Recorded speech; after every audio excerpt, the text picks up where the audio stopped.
योगी जी की सरकार है, नए नए बिल आ रहे हैं, कब कौन सा बिल उत्तर प्रदेश में आ जाए कोई भरोसा नहीं। एक बहुत अच्छा बिल उत्तर प्रदेश में योगी जी लेके आए हैं। उन्होंने कहा गाड़ियों के पीछे जाति सूचक शब्द नहीं होने चाहिए। गाड़ियों के पीछे लोग लिखते हैं ब्राह्मण, क्षत्रिय, यदुवंशी लिखते हैं, तो योगी जी ने कहा अगर ये कोई भी गाड़ी पकड़ी गई तो उनका चालान होगा। अब मैं तो कानपुर का हाथ से कभी इसमें भी मैंने निपट गया, तो मैंने उस पर 4 पंक्तियां लिखी कि ना ही पंडित लिखा था ना ही चौहान लिखा था। राजे भाई सुनना, ना ही पंडित लिखा था ना ही चौहान लिखा था, उस पे तो मेरे प्यार की पहचान लिखा था, फिर भी यूपी पुलिस ने मेरा चालान कर दिया, जबकि मेरी गाड़ी पे केवल मेरी जान लिखा था। तो हम लोग तो सब हाथ से कवि हैं। मेरी जान इसलिए लिखा था कि मैं तो कानपुर का हूं, हालांकि प्यार मोहब्बत से मैं बहुत दूर रहता हूं, क्योंकि लड़कियों की बीमारी होती, किसी लड़की का आप गौर से देख लो तो कहेंगे देखो कैसे कुत्ते की तरह देख रहा है, ना देखो तो कहेंगे कुत्ता देख भी नहीं रहा है। ताली एक बार जोरदार बजा दीजिए तो मैं शुरू हो जाऊं। बहुत मेरे पास मैसेज आ रहे हैं कि भैया ये सुना देना वो सुना देना। हमारा प्रशांत का भी आदेश कह रहा है SSC वाला सुना दीजिए। ये पूरे हिंदुस्तान में टिकटॉक पे सर्वाधिक वायरल हुआ, मैं वो नहीं सुनाता हूं तो कभी सम्मेलन में उसको आजकल जाने नहीं दिया जाता है। तो मैं प्यार मोहब्बत क्यों नहीं करता हूं। राजा भाई सुनिएगा, मेरा एक बचपन का मित्र है, उसने हमको रोते रोते लव स्टोरी सुनाई थी। हमने रोते रोते लव स्टोरी सुनी थी, बहुत वायरल हुई टिकटॉक पे। तब से हमने कसम खाली ने प्यार करेंगे न किसी को प्यार करने देंगे।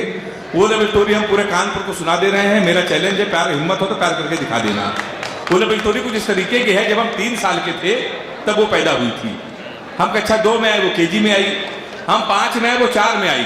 हम हाई स्कूल में आए, वो 9th में आई। हम इंटर में आए, वो 1st ईयर में आई। फिर हम SSC की तैयारी करने लगे। उत्तर प्रदेश में लड़के इंटर के बाद SSC करते हैं। हम SSC की तैयारी करने लगे, वो 1st ईयर में आ गई। हम SSC की तैयारी कर रहे थे, वो इंटर में आ गई। हम SSC की तैयारी कर रहे थे, वो BA में आ गई। हम SSC की तैयारी कर रहे थे, वो MA में आ गई। हम SSC की तैयारी कर रहे थे, उसने B.Ed कर लिया। हम SSC की तैयारी कर रहे थे, उसने M.Ed कर लिया। हम SSC की तैयारी कर रहे थे, उसने MPhil कर ली। हम SSC की तैयारी कर रहे थे, उसने PhD कर ली। हम SSC की तैयारी कर रहे थे, प्रोफेसर बन गई। शनिवार को उसकी शादी, इतवार को हमारा SSC का पेपर है। ताली जोरदार बजा दीजिए। तो भाई मैं बहुत दूर रहता हूँ प्यार मोहब्बत से। अच्छा, हम लोग तो जानते हैं कि घर का कभी हूं मैं, आपके हाथ से कभी हूं। हम लोगों की शादी बहुत मुश्किल में होती है, क्यों इतना पता चल जाए कि लड़का हाथ से कभी, रिश्ते घर से आते हैं, रिश्ते वहीं से लौट जाते हैं। राजा भैया एक रिश्ता हमारा जब फाइनल हुआ तो पिताजी ने कहा कि हमने लखनऊ में एक लड़की को देख लिया है, कल सुबह 11 बजे चलना है और शादी तुम्हारी फाइनल करनी है। तो हम सुबह 11 बजे नहा धो के तैयार हो गए। कहे कि देखो ऐसा है, हमको ऑफिस में काम आ गया है, तुम होने वाली अपनी बीवी को अकेले जाओ और देख आओ। ब्राह्मण घर में पैदा हुए हो, ये घर की परंपरा है, पहली बार होने वाले ससुराल जा रहे हो, खाली हाथ मत जाना, कुछ लेके चले जाना। अब हम कानपुर के, हम कट्टा लेके चले गए। तो उसके 2.5 साल बाद जमानत हुई हमारी। तो हमारे जमानत के भी रिश्ते आए। एक रिश्ता हमारे आए तो लड़की के पिताजी आए। आजकल लड़कों का इंटरव्यू होता है, कहने के तुमसे 2-3 क्वेश्चन पूछेंगे, तुमने बता दिया तो शादी फाइनली परमानेंट कैंसिल। हमने कहा पूछिए। कहने के तुम पढ़े लिखे कितना हो। तो हमने कहा अंग्रेजी से। मैं क्या है, कानपुर में अंग्रेजी का मैं टीचर हूँ। बोले अंग्रेजी आती है? मैंने कहा धारा प्रवाह आती है। बोले अंग्रेजी बोल ले तो? मैंने कहा बोल लेता हूँ। बोले ABCD आती है? हम अंग्रेजी का टीचर, हमसे पूछना ABCD आती है? कह रहे आती है। तो हमने कहने लगे आती है तो छोटी ABCD सुनाओ, यहाँ तालियां आती हैं। तो कहाँ सुनाते हैं छोटी ABCD? कहने के तुम अंग्रेजी फेल, गणित आती है? हमने कहा आती। कहने 45 का पाड़ा सुनाओ, हम उसमें फेल। कहने के आखिरी क्वेश्चन पूछ रहे हैं, बता दिया तो फाइनली परमानेंट कैंसिल। हमने कहा पूछिए। कहने लगे हिंदुस्तान में सबसे बड़ा कांड क्या हुआ? हमने कहा जलियांवाला बाग। बोले वेरी गुड, ये कब हुआ था? हमने कहा 1919 में। बोले इसमें हुआ क्या था? हमने कहा अंग्रेजों ने हमारे कई 1000 आदमियों को मार दिया था। हमसे कहने लगे सबके नाम पते बताओ। तो हमारी वो शादी भी कैंसिल। हमारे कुछ कानपुर के दोस्त हमारी बारात में डांस कर रहे थे, कान में मोबाइल लगा के भारत पाकिस्तान सेमीफाइनल में थी, कमेंट्री भी सुन रहे थे। दोनों काम एक साथ कर, बारात में डांस कर रहे, कान में मोबाइल लगा, कमेंट्री सुन रहे। हम दूल्हे के बेंच में सजे थे, घोड़ी के ऊपर बैठे थे। जैसे बारात में पहुंचने वाले थे, एक लड़का घूम के हमारी तरफ चिल्लाया, बोला छक्का। हम डर गए साहब। हमने कहा कहां छक्का? कहने लगा विराट कोहली ने मारा है। तो हमने कहा कोहली ने मारा तो हमारी तरफ क्यों देख रहे हो? शादी के पहले दिन छक्का कह रहा और देख के हमको। हमने कहा अब की मारे तो हमारी तरफ ना देखना।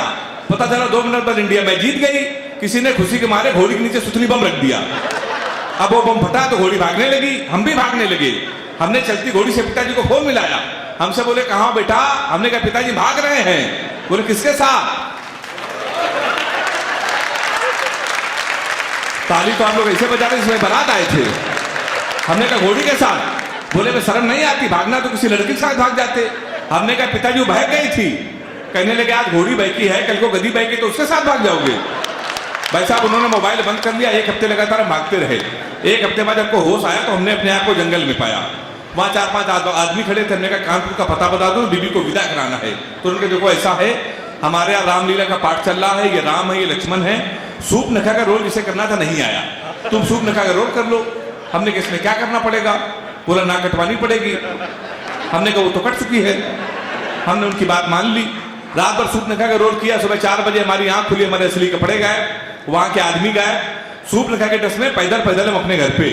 हमारे पिताजी छज्जे के ऊपर खड़े थे। हमने कहा पिताजी पहचाना? उन्होंने हमारी माँ से कहा इसको कटोरा आटा दे दो। हमारे पिताजी नहीं पहचान पाए। हमने आपके पुत्र है। बोले बेकुमत बनाओ, हमारे 2 ही पुत्र के इंजीनियर है, ना कटवा के घोड़ी साथ भाग गया है। ससुराल के तुम्हारे साले ने भगा दिया। हमारे घर के सामने पुलिस थाना, थाने के तो एसपी साहब बैठे थे, उनके पैर छुए। हमने कहा हमारे साले खिलाफ FIR लिख लीजिए। कहेंगे तुम ही हेमंत पांडे हो? हमने कहा कहेंगे तुम्हारे ना पहले से FIR है घोड़ी के अपहरण की, तुमको 2 दिन का समय दे रहे हैं, घोड़ी नहीं तो तुम जेल चले जाओगे।